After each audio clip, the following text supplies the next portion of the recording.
आज का ये प्रोग्राम खुसूसी तौर पर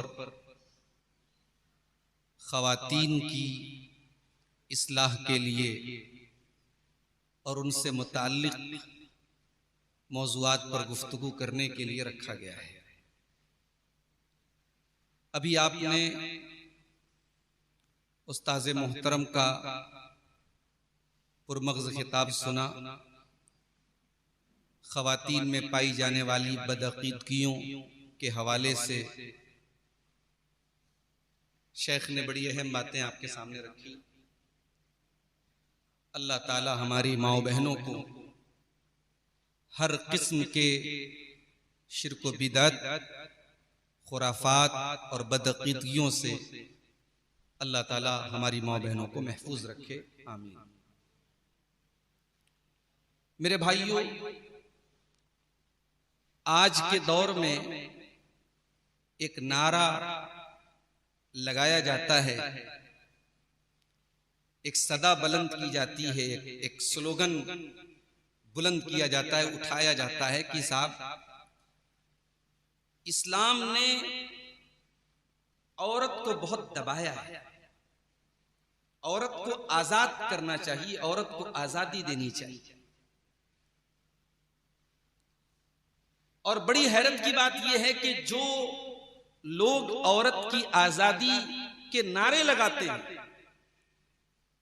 या ये कह लीजिए कि जिन ममालिक और जिन कंट्रीज में, जिन देशों में सबसे ज्यादा औरत की आजादी की बात होती है, उन्हीं मुल्कों में औरत सबसे ज्यादा नाजुक हालात से दो चार।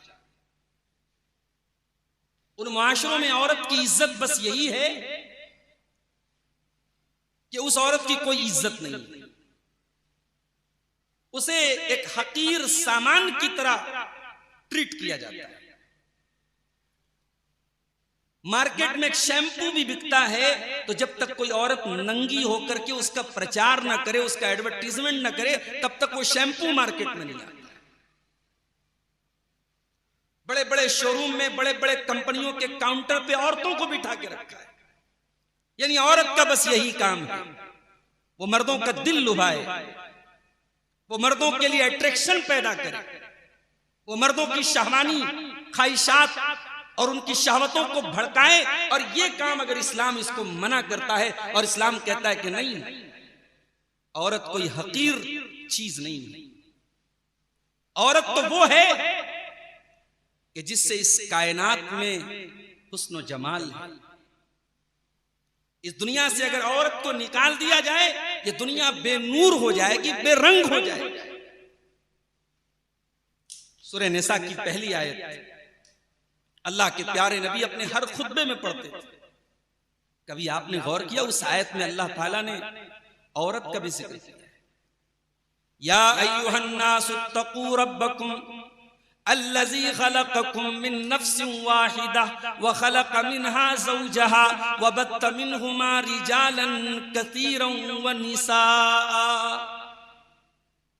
ऐ लोगों, अपने रब से डरो जिसने तुम्हें एक जान आदम से पैदा किया और फिर आदम से उनकी बीवी को बनाया और फिर आदम और हव्वा से अल्लाह ने नस्ल इंसानी को आगे बढ़ाया। गोया कुरान ये कह रहा है कि औरत के बगैर आदम भी अधूरे थे और औरत के बगैर दुनिया भी अधूरी थी। जब तक औरत नहीं आ गई तब तक इंसानी नस्ल आगे नहीं बढ़ी। कुरान करीम की 114 सूरतों में कोई सूरत ऐसी नहीं है जिसका नाम अर्रिजाल हो, जो मर्दों के नाम से, मगर कुरान में एक सूरत है जिसका नाम सूरतुन निसा है, औरतों के नाम से। कुरान करीम में अल्लाह ताला ने माँ बाप के साथ हुस्न सलूक का कई मकामात पर जिक्र किया।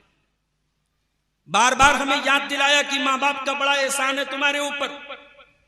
मगर कुरान जब भी माँ बाप का जिक्र करता है, कुरान हाईलाइट करता है माँ की कुर्बानी। सूरह लुक़मान देखिए, ववस्सैनल इंसान बिवालिदै हमलतहु उम्मुहु वहनन। हमने इंसान को वसीयत की कि अपने माँ बाप के साथ वो अच्छा सलूक कर, तेरी माँ ने बड़ी तकलीफों के साथ तुझे जन्म दिया है, वह फिसालुहु फी आमैन, और 2 साल में तेरा दूध छुड़ाया है। सूरह हक़ाफ में फरमाया ववस्सैनल इंसाना बिवालिदैहि इहसाना हमलतहु कुरहन व वदअतहु कुरहा। ऐ इंसान, तू अपने माँ बाप के साथ अच्छा सलूक कर। तेरी माँ ने बड़ी मशक्कतों के साथ अपने पेट में रखा है, बड़ी मशक्कतों के साथ तुझे जन्म दिया है। कुरान माँ की कुर्बानी को हाईलाइट करता है। माँ का दर्जा यह है कि अल्लाह के नबी के पास एक सहाबी आते हैं और आकर के सवाल करते हैं, अल्लाह के रसूल, मैं सबसे अच्छा सलूक किसके साथ? बाज़ लोग समाज के लिए बड़े अच्छे होते हैं, मोहल्ले वालों के लिए बड़े अच्छे होते हैं, समाज के लिए बड़े अच्छे हैं, अपनी माँ के साथ ढंग से बात तक नहीं करते। अरे तू समाज के लिए अच्छा होके क्या करेगा अगर तेरा हुस्न सलूक तेरी माँ के साथ नहीं है? अल्लाह के नबी ने फरमाया अपनी माँ के साथ सबसे अच्छा सलूक। पूछा सुम्मा मन, उसके बाद किसके साथ? आपने फरमाया फिर अपनी माँ के साथ। फिर आप तीसरी मर्तबा फिर आपने फरमाया अपनी माँ के साथ। चौथी मर्तबा बाप का नाम। ये इस्लाम में माँ का दर्जा है। अबू दाऊद की सही रिवायत, एक सहाबी अल्लाह के नबी के पास आए, ऐ अल्लाह के नबी, मैंने जिहाद में अपना नाम लिखवाया है, मैं जिहाद के मैदान में जा रहा हूं, व तरक्तु अबवय्य यबकियान, और मैं अपने माँ बाप को रोता हुआ छोड़ के आया हूं। अल्लाह के नबी ने फरमाया जाओ अज़हिकहुमा कमा अबकैतहुमा, जाकर के अपने माँ बाप को हंसा के आओ जैसे रुला के आए। ये है माँ का, ये इस्लाम में माँ का मकाम है। माँ को रुलाना नहीं है, माँ को हंसाना है, माँ को खुश करना है, माँ को खुशियां देना है, ये माँ का मकाम है। आप कहते हो साहब इस्लाम ने औरत को क्या दिया है? ये औरत बेटी बन के आपके घर में आती है। दुनिया के बड़े बड़े तरक्की याफ्ता समाज और मुआशरे में आज भी बेटी पैदा होती है, लोगों का चेहरा जो है मुरझा जाता है, लोगों के चेहरे की रौनक उड़ जाती है कि साहब बेटी आ गई। इस्लाम क्या कहता है? मनिबतुलिया मिन हाज़िहिल बनाति शय्यन कुन्न लहू सित्रम मिनन नार। जिसको अल्लाह ताला बेटी दे करके आजमाता है और इस इम्तिहान में वो खरा उतरता है, वो बेटियां अपने माँ बाप को जहन्नम की आग से बचाने का काम करेंगी। तिरमिज़ी की एक रिवायत में अल्लाह के नबी फरमाते हैं मन आला जारियतैनि हत्ता तबलुगा, जो 2 बेटियों को पालता है यहां तक कि वो बेटियां जवान हो जाती हैं, जा हुआ यौमल क़ियामति अना व हुआ कहातैन, आप अपनी दोनों उंगलियों से इशारा करके फरमाते हैं जैसे ये दोनों उंगलियां एक दूसरे के साथ लगी हुई हैं, कयामत के दिन बेटियों का बाप मेरे साथ आएगा, कयामत के दिन मेरे साथ है। औरत अगर बहन है तब भी आपको उसकी कफालत करना है, उसका ख्याल रखना है।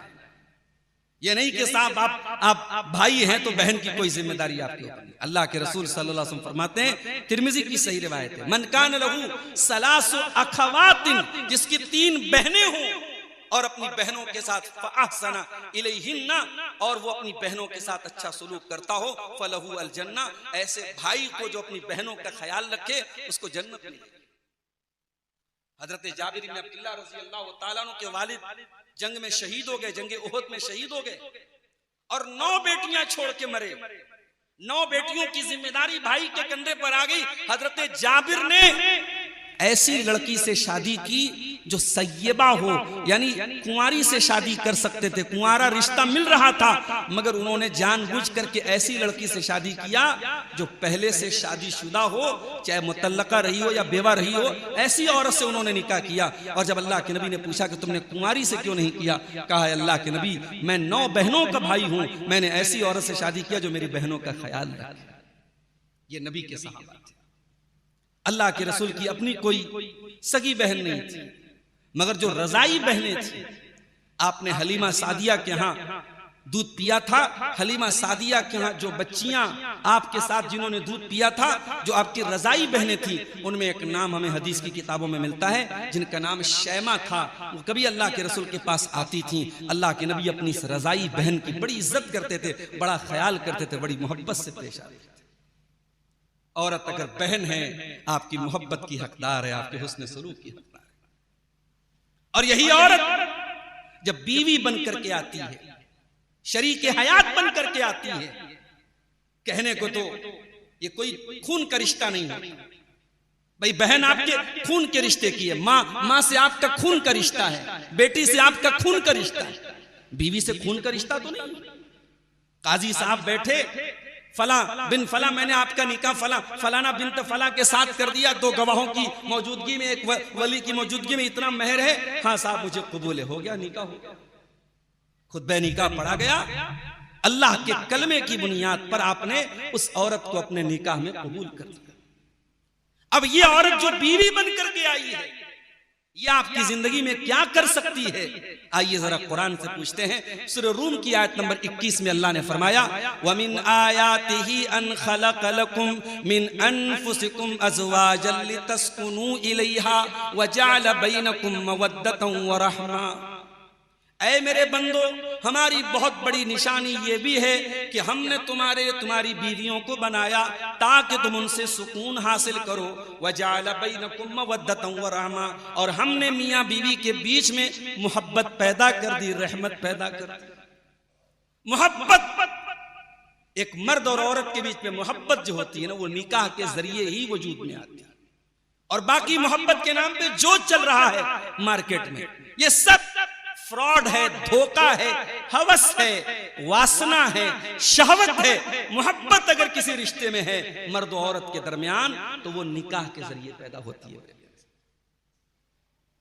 तो औरत अगर बीवी है तो मोहब्बत करनी है आपको, और कोई औरत ऐसी है, कोई रिश्ता नहीं आपका उससे। आप रास्ता चल रहे हैं, गली चल रहे हैं, मोहल्ले में जा रहे हैं, सड़क पे जा रहे हैं, कोई औरत गुजर रही है, इस्लाम क्या कहता है? आप अपनी निगाहों को नीची कर लिया। कुल्लिल मोमिनीना यगुज़्ज़ू मिन अबसारिहिम। कोई गैर महरम औरत है, अपनी निगाहों को नीची कर लो। उसको ताड़ना नहीं है, उसको घूरना नहीं है, उसके जिस्म के नशेब फराज का जायजा नहीं लेना है, इसको दलील नहीं बनाना है कि साहब वो बेपर्दा घूम रही है। अगर वो बेपर्दा घूम रही है तब भी इस्लाम आपको इस बात की इजाजत नहीं देता कि आप उस औरत को घूर घूर के देखें। यह है इस्लाम में औरत की इज्जत। किसी गैर महरम औरत के बदन को टच करना, उसके बदन को छूना, अल्लाह के प्यारे नबी फरमाते हैं कि तुम में से किसी के सर को लोहे की सुई से चुभोया जाए, ये उतनी खतरनाक बात नहीं है जितनी खतरनाक बात ये है अन यमस्सम्रातन, कि वो किसी गैर महरम औरत को टच करे, ये उससे ज्यादा खतरनाक। तो इस्लाम ने तो औरत को ये सब कुछ दिया। और जिन सोसाइटियों ने और जिन समाजों और मुआशरों ने औरत की आजादी का नारा लगाया, उन्होंने औरत को रखैल बना के रख दिया, उन्होंने औरत को वेश्या बना के रख दिया, उन्होंने औरत को जलील करके रख दिया। मेरे भाइयों, आज की तकरीर में मैं आपको एक बात यह बताना चाहता हूं कि औरत के अंदर पोटेंशियल कितना है, औरत क्या कर सकती है। आज तक तो आपने औरत के पर्दे पर बातें सुनी, औरत की हया पर बातें सुनी, औरत को ये नहीं करना चाहिए, ये नहीं करना चाहिए। अरे औरत को करना क्या चाहिए? औरत की जिम्मेदारी क्या है? औरत की रिस्पॉन्सिबिलिटी क्या है? आप औरत को मामूली समझते हैं? इस औरत का किरदार इतना अहम है। ये औरत अगर चाहे तो फिरौन जैसे जालिम मर्द से अपनी बात मनवा सकती। फिरौन बहुत बड़ा जालिम था, बच्चों को कत्ल करवा देता था, लेकिन अपनी बीवी के सामने पिघल गया। कुरान कहता है वकालत इम्रातु फिरौन कुर्रतु ऐन ली वलक ला तक़तुलूहु असा अन यनफ़अना औ नत्तख़िज़हु वलदा। फिरौन की बीवी बोली, जिनका नाम आसिया था, आसिया, वो कहती हैं कि ये बच्चा जो हमारे पास आया है, ये मेरी और आपकी आंखों की ठंडक है, इसे कत्ल मत कीजिए, ला तक़तुलूहु, इसे कत्ल मत कीजिए। फिरौन ने बनी इस्राएल के सारे बच्चों को कत्ल करने का ऑर्डर दिया था, लेकिन अपनी बीवी की बात मान लिया फिरौन, और मूसा अलैहिस्सलाम उसके हाथों कत्ल होने से बच गए। औरत की जबान में अल्लाह ने ऐसी कबूलियत रखी है कि औरत अगर चाहे बड़े बड़े जालिम से अपनी बात मनवा सकती। आप औरत को मामूली मत समझिए मेरे। आज हम और आप बड़े बड़े सुरमाओं में बात करता हूं, समाज और मुआशरे के तकाजों के सामने हम ढह जाते हैं, हम पिघल जाते हैं। समाज और मुआशरे के तकाजों से हम नहीं लड़ पाते। मगर ये औरत अगर ठान ले तो समाज क्या चीज है, मुआशरा क्या चीज है, ये किसी से भी टक्कर ले सकते। हजरत आसिया को देखो, फिरौन के महल में रहती है और मूसा अलैहिस्सलाम पर ईमान लाती है।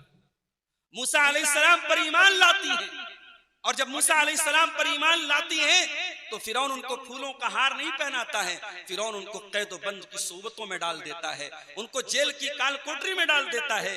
लेकिन हजरत आसिया ये सारी तकलीफ बर्दाश्त कर लेती है और अल्लाह से दुआ करती है। ज़रबल्लाहु मसलन लिल्लज़ीना आमनू इम्राअत फिरौन इज़ क़ालत रब्बि इब्नि ली इंदक बैतन फिल जन्नह वनज्जिनी मिन फिरऔन व अमलिही वनज्जिनी मिनल क़ौमिज़ ज़ालिमीन। याद करो फिरौन की बीवी हजरत आसिया, जब वो अपने रब से दुआ करती है कि अल्लाह तू मुझे जन्नत में अपने पास एक महल अता फरमा और मुझे इस जालिम फिरौन से नजात दे दे। तो हजरत आसिया ने इस बात की परवाह नहीं की कि मैं मूसा अलैहिस्सलाम पर ईमान लाऊंगी, मैं अल्लाह की तौहीद पर ईमान लाऊंगी तो मेरा महल छूट जाएगा, मेरा ऐशो आराम छूट जाएगा, मेरे साथ क्या होगा। उन्होंने किसी बात की परवाह। औरत के अंदर इतना पोटेंशियल है मेरे भाई, इतनी ताकत है औरत के अंदर। यह औरत बसा औकात मुश्किल हालात में मर्दों से बड़ा कलेजा औरत के पास होता है मेरे साथ। मैं एक मिसाल आपको देता हूं। हमारे प्यारे नबी जनाब मोहम्मद रसूलुल्लाह सल्लल्लाहु अलैहि वसल्लम के ऊपर जब पहली वही का नुज़ूल हुआ, जब कुरान की पहली 5 आयतें नाजिल हुई और अल्लाह के नबी के कंधों पर नबूवत की जिम्मेदारी डाली गई, अल्लाह के प्यारे नबी घबराए घबराए घर आए और आपने हजरत खदीजा से कहा ज़म्मिलूनी ज़म्मिलूनी, ऐ खदीजा मुझे चादर उड़ा दो, मुझे कंबल उड़ा दो। हजरत खदीजा ने कंबल लाके दे दिया। अल्लाह के नबी ने फरमाया, पूरा वाकया सुनाया और कहा कि इन्नी खशीतु अला नफ्सी, ऐ खदीजा मुझे डर है कहीं मेरी जान न चली जाए। अल्लाह के नबी सल्लल्लाहु अलैहि वसल्लम अपने बारे में इस डर का इजहार कर रहे हैं कि मुझे ये डर है कहीं मेरी जान न चली जाए। खदीजा इतनी बड़ी जिम्मेदारी मैं कैसे उठा पाऊंगा। मैं कुर्बान जाऊं हजरत खदीजा रज़ी अल्लाह ताला अन्हा, क्या अल्लाह ताला ने उनको हौसला दिया था, क्या हिम्मत दी थी, क्या वफादार बीवी थी, क्या वफाशियार बीवी थी। ये नाजुक मोड़ था सीरतुन नबी का, अल्लाह के रसूल की जिंदगी का बड़ा नाजुक मोड़ था ये। ऐसे मोड़ पर अपने शौहरे नामदार को हजरत खदीजा की जिम्मेदारी थी कि उनको हिम्मत दे, उनको हौसला दे, उनको सहारा दे। मेरी प्यारी माँ और बहनों, मुझे कहने दीजिए, जिंदगी की जंग में हारा हुआ मर्द भी अगर एक नेक और बाकिरदार बीवी अगर पाले तो वो जिंदगी की जंग कभी हार नहीं सकता। जिंदगी की जंग में हारा हुआ इंसान भी अगर उसके पास एक समझदार बीवी हो तो उसकी हारी हुई जंग को जीत में तब्दील कर सकती है। हजरत खदीजा ने अल्लाह के नबी से कहा, इन्नका लतसिलुर रहीम व तुक्सिबुल मादूम व तुक़रिज़ ज़ईफ़ व तुईनु अला नवाइबिल हक़ कल्ला वल्लाहि मा युख़ज़ीका अल्लाहु अबदा। ऐ मेरे सरताज, आप बेसहारों के सहारा हैं, यतीमों के मावा हैं, गुलामों के मलजा हैं, मेहमानों के मेहमान नवाज हैं, रिश्तों से रिश्तेदारों से रिश्ता जोड़ने वाले हैं, बेकसों का साथ देने वाले हैं। अल्लाह आपको कभी रुसवा नहीं करेगा, अल्लाह आपको कभी जलील नहीं करेगा। ये अल्फाज थे कि बर्फ की सिल थे जिन्होंने मोहम्मद अकरम सल्लल्लाहु अलैहि वसल्लम के दिल को ठंडा कर दिया, कलेजों को ठंडा कर दिया। मेरे प्यारे साथी, तो औरत को आप मेरे भाइयों हल्के में न लीजिए, औरत बहुत कुछ कर सकती है, इस बिगड़े हुए समाज को बना सकती है औरत। अगर ये औरत अपनी जिम्मेदारी को समझ ले तो बिगड़े हुए समाज को बना सकती है। सूरह तौबा की जो आयत मैंने आपके सामने पढ़ी है, उस आयत में अल्लाह ताला ने समाज की इस्लाह की जिम्मेदारी मर्दों के साथ साथ औरतों को भी दी है। फरमाया वल मोमिनून वल मोमिनात बाज़ुहुम औलियाउ बाज़ यामुरून बिल मारूफ व यनहौना अनिल मुनकर। मुसलमान मर्द और मुसलमान औरतें एक दूसरे के सपोर्टर हैं, एक दूसरे के मददगार हैं।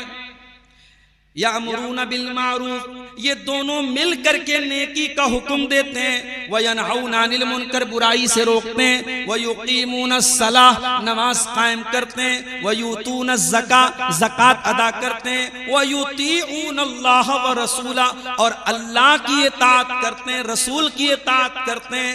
उलाइका सयरहमुहुमुल्लाह, और ये सारे काम जब औरत और मर्द करेंगे तब अल्लाह की रहमत उनके ऊपर नाज़िल। मेरी अजीज माँ और बहनों, समाज आज बिगाड़ के आखिरी दहाने पर, समाज तबाही की तरफ जा रहा है और इस समाज को आपकी जरूरत है। आपको आगे बढ़ना होगा और समाज की इस्लाह में अपना रोल अदा करना पड़ेगा। और उसके लिए सबसे पहला काम आपको क्या करना पड़ेगा? इल्म दीन सीखना होगा। अभी शेख मोहतरम खिताब कर रहे थे, तौहीद पर बातें कर रहे थे, शिर्क पर बातें कर रहे थे। अल्लाह की अजीब व गरीब ये कुदरत देखिए, निशानी देखिए कि आज शिर्क के जितने अड्डे हैं, शिर्क के ज्यादातर अड्डों पर आपको औरतों की तादाद ज्यादा मिलेगी। बदअकीदगी के ज्यादातर मामलात में औरत आपको ज्यादा मिलेगी, क्योंकि औरतें जज्बाती होती हैं और उनको इमोशनल ब्लैकमेल करना आसान काम। भाई किसी औरत के अंदर कोई बीमारी भी है तो बजाय इसके कि डॉक्टर के यहाँ जाया जाए, इलाज करवाया जाए या खुद दुआएं पढ़ के दम किया जाए, उसको आसान क्या लगता है? किसी आमिल को बुला के, किसी बाबा को बुला के, किसी ओझा को बुला के, किसी पढ़ने वाले, दम करने वाले, झाड़ फूक करने वाले को बुला के झाड़ फूक करा लिया जाए। अब ये एक अलग मसला है कि झाड़ फूक करना किस हद तक जायज है और कहां से नाजायज है, कितना नाजायज है, वो एक अलग मसला है। लेकिन मैं कहता हूं बसा औकात बीमारी को भी हम क्या करते हैं? इमोशनल ब्लैकमेल किया जाता है। बीमारी को भी हम क्या समझ लेते हैं कि साहब कुछ ऊपरी हुआ है। ये दीन की कमी नहीं तो और क्या है मेरे साथ। आज हमारी बहुत सारी औरतों को तौहीद के बारे में कुछ नहीं मालूम, उनको तहारत के मसाइल नहीं मालूम, उनको हैज़ और निफास की जरूरी बातें नहीं मालूम, उनको गुस्ल का तरीका नहीं मालूम, उनको वजू के बारे में बुनियादी बातें नहीं मालूम, उनको नमाज का तरीका नहीं मालूम। क्या औरत का यही रोल था? नहीं मेरे भाई। अल्लाह के नबी के दौर में औरतें आती थी, अंसार की औरतें आती थी और अल्लाह के रसूल से बड़े प्राइवेट किस्म के मसाइल औरत से रिलेटेड आकर के पूछती थी। हजरत आयशा कहती हैं निअमन निसाउ निसाउल अंसार, अंसार की औरतें बड़ी बेहतरीन औरतें हैं। ला यमनउहुन्नल हयाउ अन यतफक्कहन फिद्दीन, दीन सीखने के मामले में शर्माती नहीं हैं, हया नहीं करती हैं। जहां दीन सीखने की बात आती है खुल करके सवाल करती हैं, मसले को हल करती हैं, शर्माती नहीं है अंसार की। अल्लाह के नबी की ज़ौजे मोहतरमा, हम सब की प्यारी माँ हजरत आयशा 2210 हदीसों की राविया है। 2210 हदीसों को हजरत आयशा ने याद करके सुनाया है उम्मत को। आज हमारी बहुत सारी औरतों को 22 हदीसें भी याद नहीं होगी, 22 हदीसें भी याद नहीं होगी। हजरत आयशा को 2210 हदीसें उनको याद थी, उन्होंने पढ़ के सुनाई थी उम्मत को। इमाम हाकिम लिखते हैं अल-मुस्तदरक के अंदर कि दीन का 1/4 इल्म सहाबा ने हजरत आयशा से सीखा था। इमाम ज़ोहरी कहते हैं, अपने दौर के बहुत बड़े मुहद्दिस हैं, ताबई हैं, इमाम ज़ोहरी कहते हैं कि सहाबे किराम कहते थे कि बड़े मुश्किल मसाइल में जहां हमें कोई बताने वाला नहीं होता था, उन मसाइल में हजरत आयशा हमारी रहनुमाई। तो ये दीन सीखती थी मेरी माँ और बहनों। दीन सीखो, दीन के बारे में जानो। और जरूरी नहीं कि दीन सीखने के लिए आपको किसी मदरसे में आलिमा का कोर्स ही करना है, आप दीन की बेसिक मालूमात हासिल कीजिए। आज अल्हम्दुलिल्लाह मोबाइल और सोशल मीडिया बहुत बड़ी नेमत भी, अगर हम उससे सही तरीके से फायदा उठाएं। बहुत सारे उलमा के दुरूस हैं, बयानात हैं, दीन की बेसिक बातों को सीखें। औरतों के लिए अलग से ऑनलाइन कोर्स भी बहुत सारे चलते हैं, आप सीखिए और जानने की कोशिश कीजिए। औरत का एक बहुत बड़ा काम यह भी है मेरे भाई, वो रस्म और रिवाज को तोड़ सकती है। शादी ब्याह के मामलात में औरतों की चलती है। ये औरत अगर ठान ले कि हमें बारात की रस्म को खत्म करना है, इंशाअल्लाह कल से रस्म खत्म हो जाए। औरत अगर ठान ले कि जहेज की रस्म का खात्मा करना है, कल से जहेज खत्म हो जाए। औरत के अंदर अल्लाह ताला ने यह पावर दिया है। वो रस्म और रिवाज के खिलाफ अगर सख्त हो जाए तो उसकी बात मानी जाएगी, उसकी बात चलेगी। अल्लाह के नबी के दौर में बहुत सारे रिवाज थे और सहाबियात ने जब जरूरत पड़ी उन रिवाजों को तोड़ा है। उम्मे अतिया रजी अल्लाह ताला अन्हा के बेटे का इंतकाल हुआ, तीसरा दिन आया, उम्मे अतिया ने खुशबू मंगाई और खुशबू मंगा करके अपने कपड़े पर लगाई और कहा कि मैंने अल्लाह के नबी से यह फरमाते हुए सुना है कि जो औरत अल्लाह पर और यौम आखिरत पर ईमान रखती हो वो 3 दिन से ज्यादा किसी के मरने पर सोग न मनाए, सिवाय बीवी के। वो शौहर के मरने पर 4 महीना 10 दिन तक सोग मनाए। क्यों हजरत उम्मे अतिया ने यह काम किया? ताकि समाज को यह पता चल जाए कि 3 दिन हो गया, अब सोग मनाने की और गम मनाने की टाइम खत्म हो गया। हजरत अबू सुफियान का इंतकाल हुआ। उनकी बेटी अल्लाह के रसूल की बीवी हैं हजरत उम्मे हबीबा रजी अल्लाह ताला अन्हा। हजरत उम्मे हबीबा ने अपने वालिद अबू सुफियान के इंतकाल के तीसरे दिन खुशबू मंगा करके अपने कपड़े पहने और कहा कि ऐ लोगों, मुझे खुशबू की जरूरत नहीं थी, मगर मैंने जानबूझ करके खुशबू लगाई है ताकि तुमको पता चल जाए कि अब गम का टाइम गुजर गया है, 3 दिन गुजर गया है। और मैंने अल्लाह के रसूल सल्लल्लाहु अलैहि वसल्लम को फरमाते हुए सुना है कि जो औरत अल्लाह पर और यौम आखिरत पर ईमान रखती हो उसके लिए जायज नहीं है कि वो 3 दिन से ज्यादा गम का इजहार करे। आज हमारे यहाँ बहुत सारी रस्म और रिवाज है। बनारस में मैं देखता हूं, अपने इलाके में देखता हूं, शादी ब्याह में अजीबो गरीब बात रस्में चलती हैं। कहीं कहीं शादी के मौके पर बाकायदा दुल्हन को जो सामान भेजा जाता है उसमें कुछ चीजें भेजी जाती है, उसको सुहाग की पुड़िया बोलते हैं। शायद अभी भी कहीं देहात वगैरह में चल रहा हो, बनारस में धीरे धीरे ये चीज कम। सुहाग की पुड़िया, उसमें सुहाग की पुड़िया में मंगलसूत्र भी जाता था, उसमें औरतों का सिंदूर भी जाता था।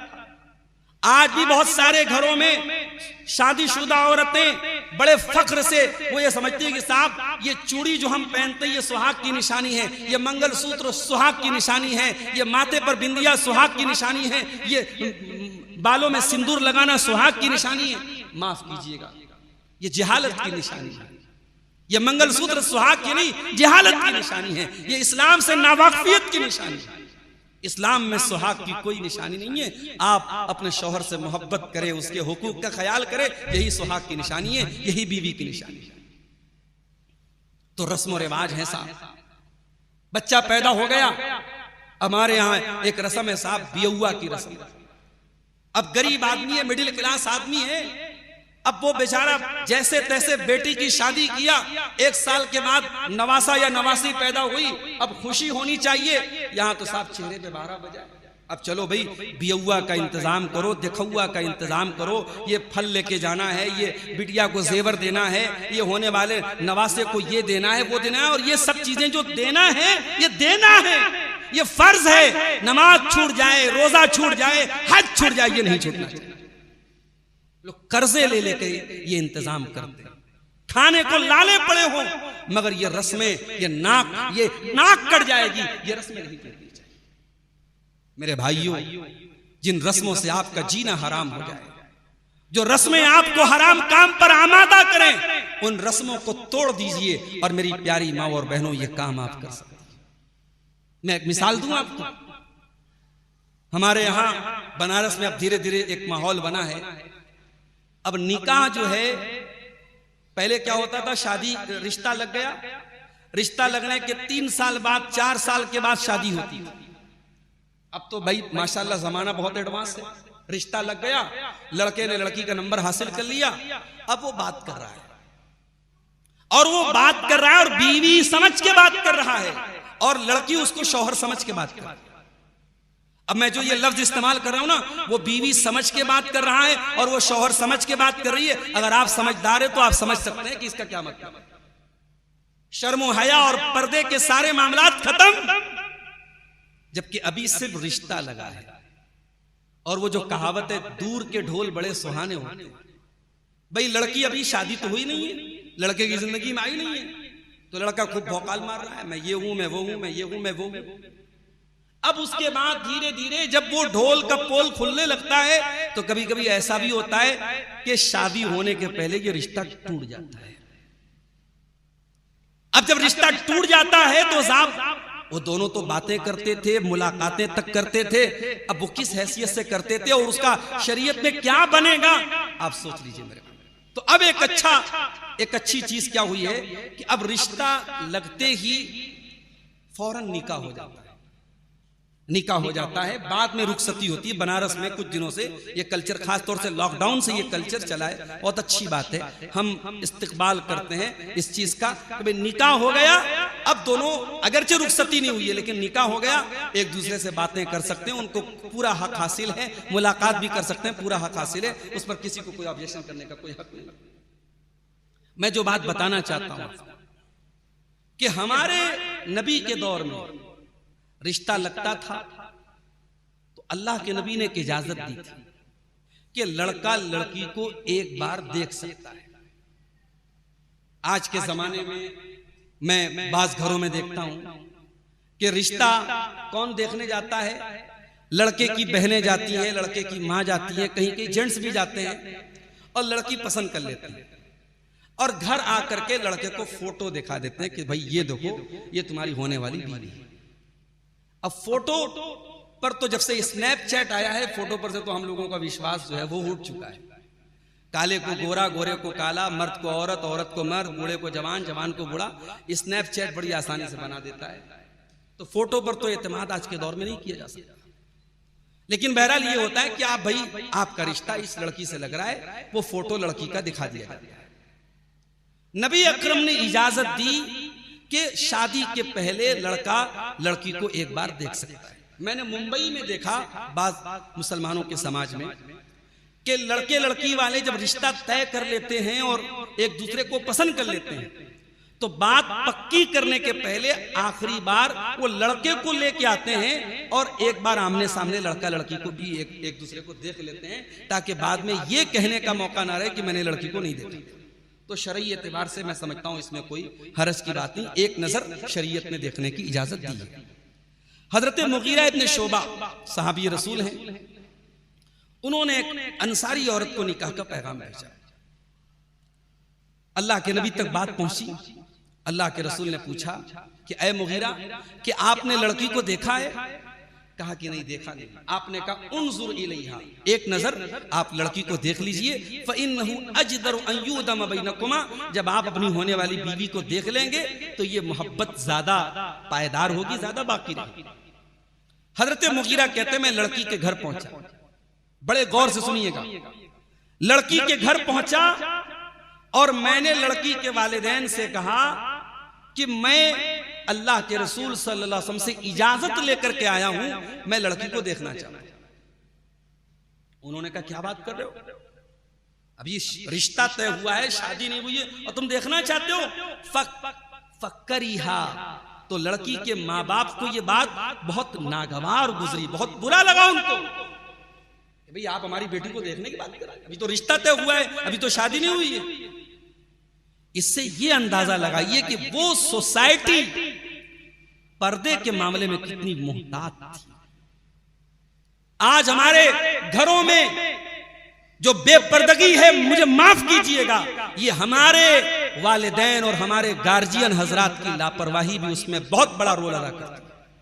अरबी का एक शायर कहता है, इज़ा कान रब्बुल बैत बित्तबल ज़ारिबन फला तलुमन्ना अला रक़्सिहिम, कि अगर किसी घर में घर का मालिक अगर तबला बजा रहा हो, ढोल बजा रहा हो, तो बच्चे अगर नाच रहे हैं तो कोई हैरत की बात नहीं। घर में आज हमने जो बेपर्दगी का माहौल बना के रखा है, और आप क्या समझते हैं ये जवान बेटी के हाथ में मोबाइल है और इंटरनेट है, जवान बेटे के हाथ में इंटरनेट है, और हम ये समझते हैं कि वो लड़की अकेली सो रही। नहीं, वो अकेली नहीं सो रही है, वो सैकड़ों लड़कों के बीच में सो रही है। आपका बेटा सैकड़ों लड़कियों के बीच में सो रहा है। इतना आसान नहीं है इस दौर में इस फितने से अपनी औलाद को बचाना। बड़ी मजबूत तरबियत की जरूरत है। बचपन से अपनी बच्चियों और अपने बच्चों की तरबियत की जरूरत है। मेरे प्यारे सहाबे किराम का मिजाज देखो। हजरत मुगीरा कहते हैं मेरे होने वाले सास और ससुर ने नापसंदीदगी का इजहार किया और कहा कि नहीं साहब, हम आपको इजाजत नहीं देंगे कि आप हमारी बेटी को देखें। मुगीरा इब्न शुबा वापस आने लगे तो वो लड़की जो थी वो कहती है, इनका अम्र रसूलुल्लाह सल्लल्लाहु अलैहि वसल्लम फंजुरनी, कि ऐ मुगीरा इब्न शुबा, ऐ मेरे होने वाले शौहर, अगर ये वाकई में रसूल अकरम का हुक्म है तो आप मुझे एक नजर देख लीजिए। मैं इजाजत, मेरे माँ बाप तैयार नहीं है मगर मैं इजाजत देती हूं क्योंकि ये अल्लाह के रसूल का हुक्म है और आपके हुक्म पर आप यहां आए। और अगर अल्लाह के नबी का हुक्म नहीं है तो आप फिर ऐसी हरकत मत कीजिए। उन्होंने कहा नहीं, अल्लाह के रसूल की इजाजत लेकर के आया हूं। उन्होंने उस लड़की को देखा और पसंद किया और शादी हुई और बहुत अच्छे तरीके से दोनों मियां बीवी जिंदगी गुजार ली। ये है एक औरत का किरदार। एक औरत अगर चाहे तो समाज के रस्म रिवाज को तोड़ सकती है। उसका अगर अज़्म बुलंद हो, उसकी हिम्मत अगर बुलंद हो और वो ये तय कर ले। बाज दफा ऐसी बहनों का भी सवाल आता है, बाज दफा ऐसे सवालात भी आते हैं बाज खवातीन की तरफ से, बहनों की तरफ से, कि घर में बेपर्दगी का माहौल है और एक मुसलमान लड़की अपने आप को पर्दे में रखना चाहती है या उसके माँ बाप उसे किसी कब्र परस्त के हवाले करना चाहते हैं, किसी ऐसे घर में उसकी शादी करना चाहते हैं जहां शिर्क व बिदअत हो रहा है और वो लड़की उस माहौल में नहीं जाना चाहती है। इस तरीके के नाजुक हालात भी आज बहुत सारी बहनों के ऊपर आते हैं। मैं अर्ज यही करना चाहता हूं मेरी प्यारी माँ और बहनों, समाज रस्मों रिवाज के बोझों तले दबा हुआ है।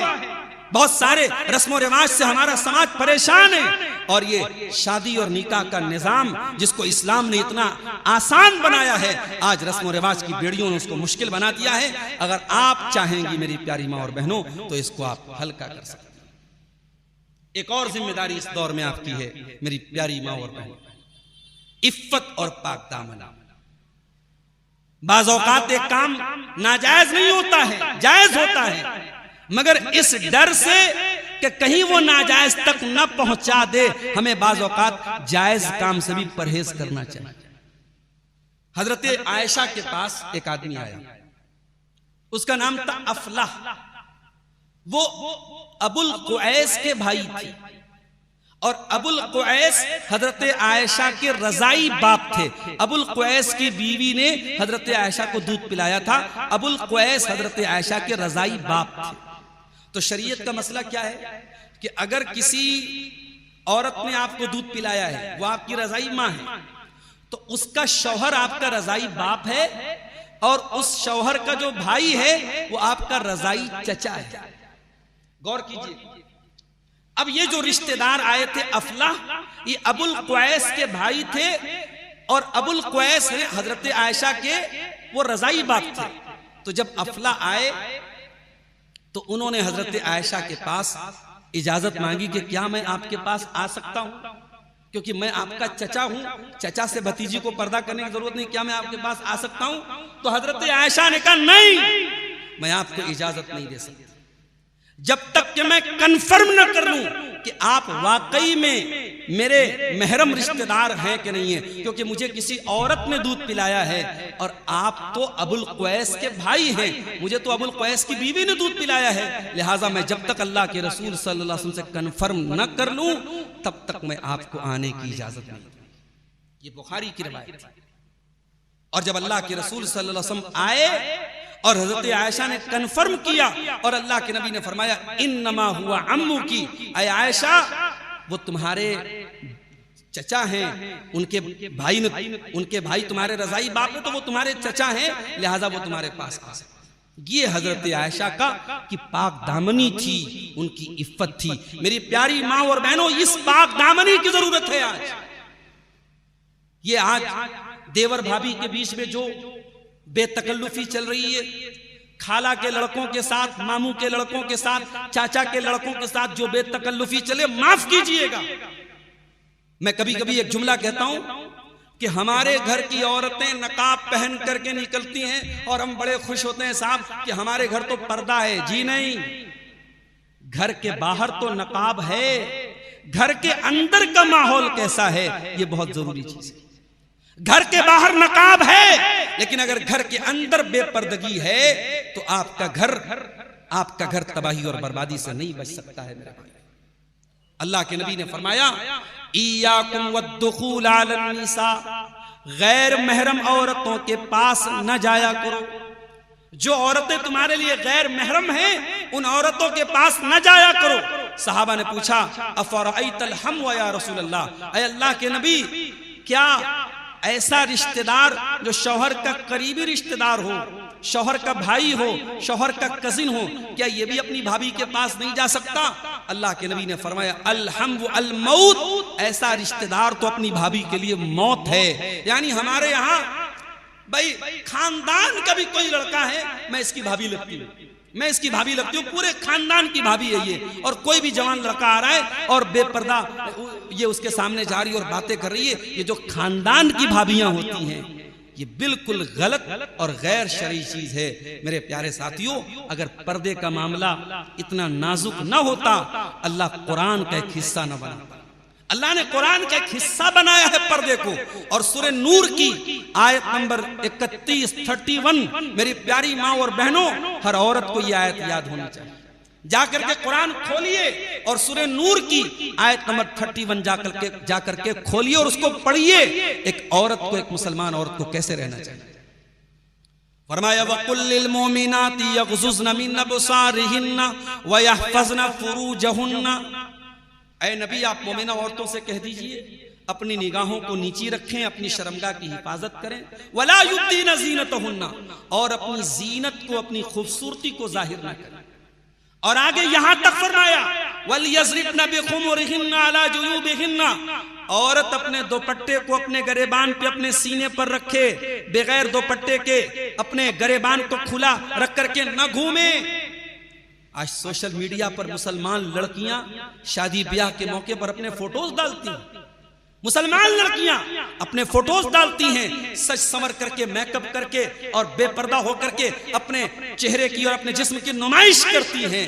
और उनका बाप रातों में तहज्जुद पढ़ता है, उनकी माँ सर से पैर तक नकाब में चलती है, और जवान बेटियां अपने फोटोज सोशल मीडिया पे डालती हैं। माफ कीजिएगा मेरे भाई, घर के अंदर की बेपर्दगी को रोकना ये ज्यादा जरूरी है। घर के बाहर तो रोकने वाले हजारों लोग मौजूद है, पहले घर के अंदर की बेपर्दगी से अपने दामन को हम बचाएं।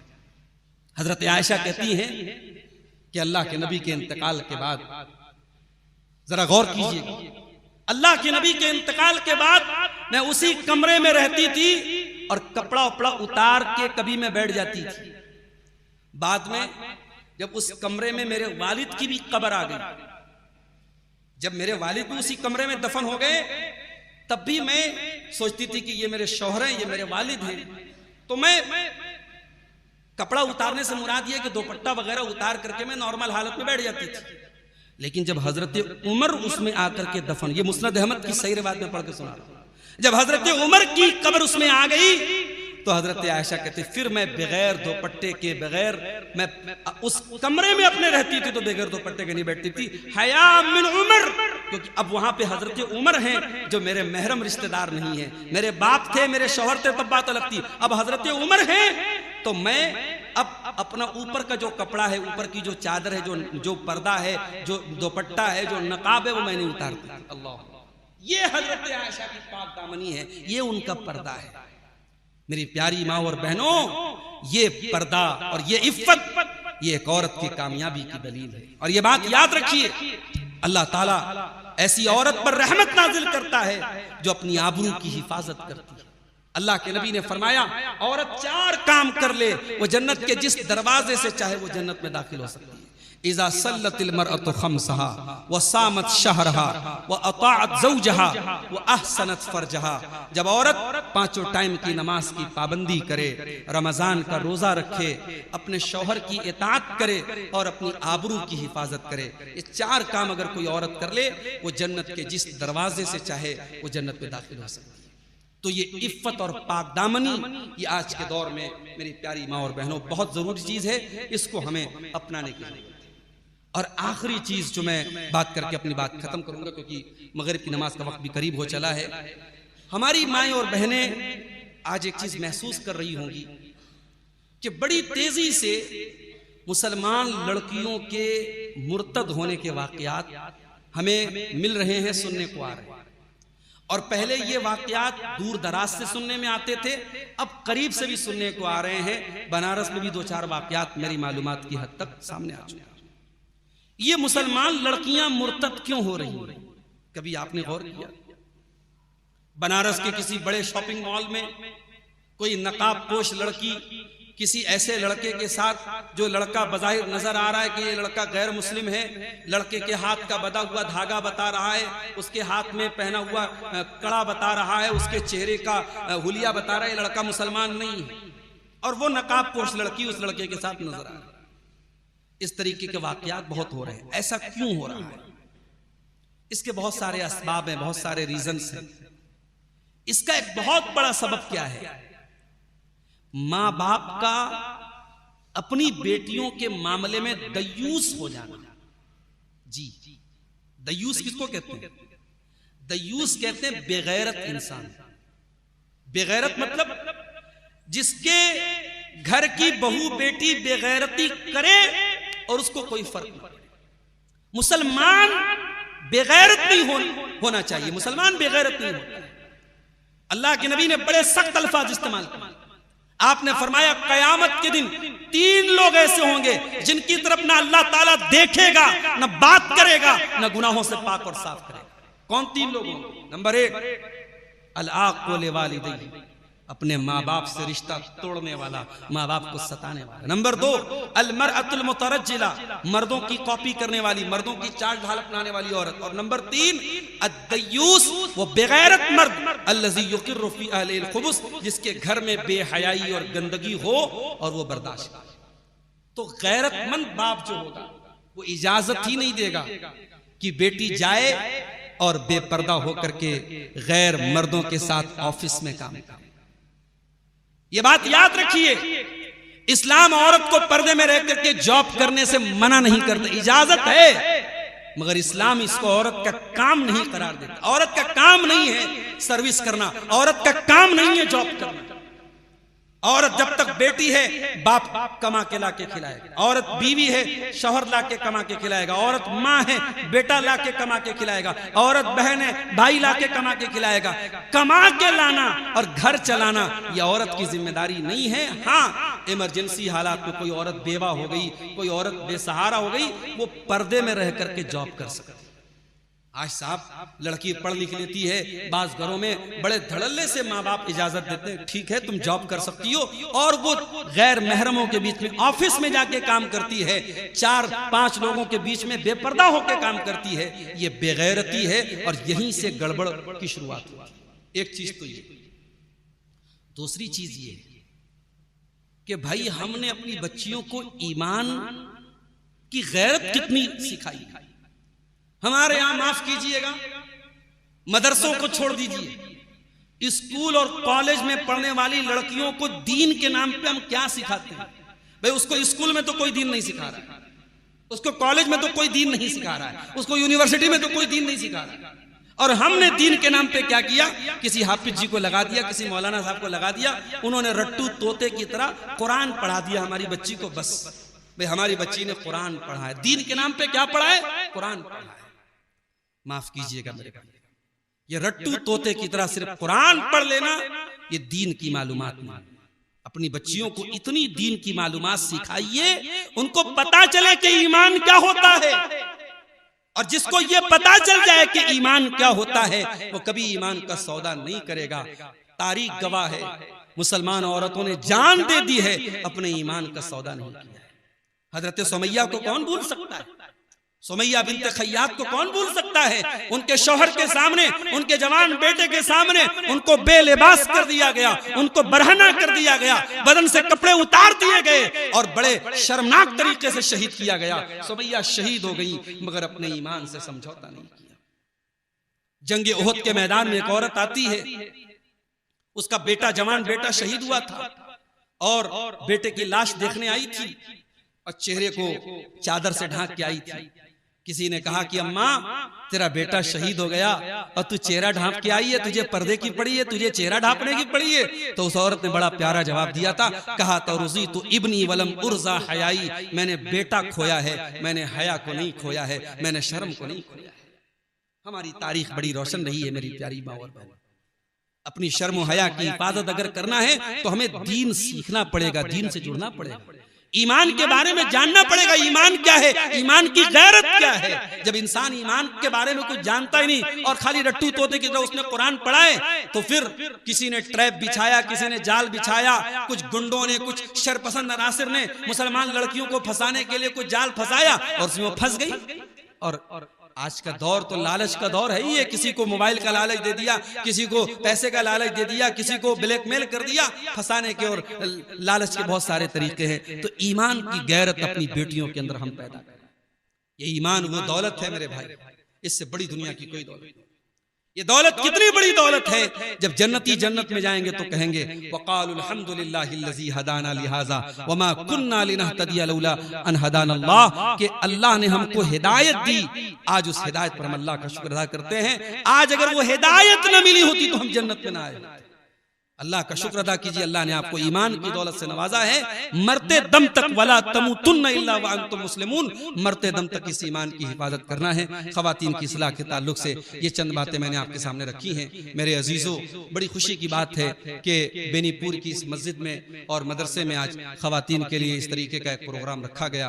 मैं जिम्मेदारों से गुजारिश करूंगा कि मजीद इस तरीके के प्रोग्राम वक्तन फवक्तन महीने में 15 दिन में होते रहें। खवातीन में एक बेदारी पैदा होती रहे। अगर मुमकिन हो तो किसी आलिमा के जरिए, जो बड़ी खवातीन हैं उनके लिए जो औरतों का पोर्शन है मस्जिद में अलग से, उसमें आलिमा, किसी आलिमा के जरिए, किसी पढ़ी लिखी औरत के जरिए औरतों को दीन सिखाने का भी कुछ इंतजाम किया जाए। बेसिक बातें, दीन की बुनियादी बातें उनको सिखाने का भी इंतजाम किया जाए। मैं बहरहाल इस अच्छी पहल पर जमात के जिम्मेदारों का मैं शुक्रगुजार हूँ और मैं उनके हक में दुआ करता हूँ अल्लाह ताला उनकी इस काविश को कबूल फरमाए। हमारी माएँ बहनें जो भी आज इस प्रोग्राम में आई हैं, असरबात का यह वक्त बड़ा मसरूफियत का वक्त होता है खवातीन के लिए, ये काम का भी वक्त होता है। अपने वक्त को छोड़ करके, अपने ज़रूरी कामों को छोड़ करके उन्होंने अपने वक्त को कुर्बान किया और आई हैं। अल्लाह ताला उनके आने को कबूल फरमाए, उनकी हाज़िरी को कबूल फरमाए। उलमाए किराम की ज़बानी जो बातें सुनी हैं, अल्लाह ताला उन बातों पर तमाम लोगों को अमल की तौफीक अता फरमाए। अल्लाह अपने घरों की हम सबको इस्लाह की तौफीक दे। अल्लाह जब तक हमें दुनिया में ज़िंदा रखे, इस्लाम पर ज़िंदा रखे और हमारा खात्मा ईमान पर हो। आमीन व आखिर दावाना अनिल हम्दुलिल्लाहि रब्बिल आलमीन। वस्सलामु अलैकुम व रहमतुल्लाहि व बरकातुहू।